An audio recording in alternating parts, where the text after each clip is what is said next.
All right, so that is what a family in Isanti is seeing out their window on a daily basis. A family of bears making their home a regular stop as they roam the area. Yeah, they're just chilling. You're in their house at that point, I guess. They've caught the 5 bears on their security cameras 3 days in a row.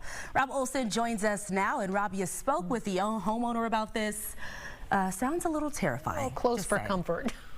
And it's cute and terrifying maybe at the same time. And about an hour and a half ago, we saw 3 or 4 of them wandering right into this area here, right next to the house. This is where they keep catching them because this is where the deer feeders are. They've been empty for a few days, and they're going to remain that way. So again, this is bear country. You expect to see it, and it is kind of cute, but it gets a little unnerving when they become pretty bold bears. When you live on 12 acres on Long Lake near Isanti, you welcome the wildlife that comes with it.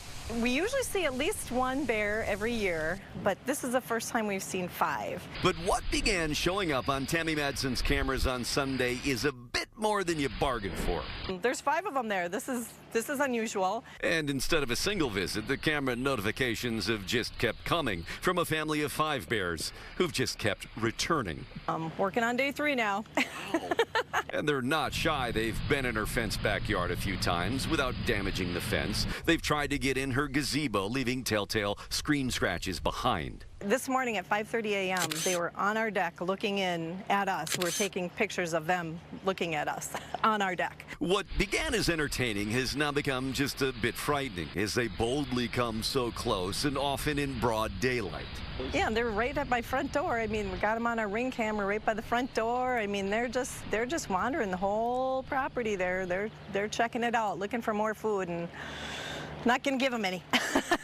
Tammy knows the initial attraction was the food that she puts out for the deer and the birds. The bears quickly clean that out, but they keep coming back to check. Oh yes, oh yeah, food's gone. I'm not feeding anyone for a while. And there's a lot of room out here for the bears to wander, a natural habitat where you expect to find them. She loves that they're out there, not so much that they're up here. We don't want them to go away, we don't want them to be so close, you know. Okay, come and visit for a day and then move on, you know, go somewhere else. Yeah, now that it's been 3 days in a row and no sign that they're not going to keep coming back again, we saw them wandering out of the woods and back in too, and we kind of startled them when we noticed them. She plans to contact the DNR for advice. Figures it's just going to be make sure you've cleared out all the food sources, which she has. They've been going after the garbage cans now too, so it's kind of wait and see what happens and be careful anytime you open the door to make sure that they're not out there. It's again entertaining. A little bit unnerving. I'd have that bear horn ready every time I opened up the door to just kind of like try to scare them away. Yeah, something. I mean, you need some sort of protection, I feel like. You can't just walk out.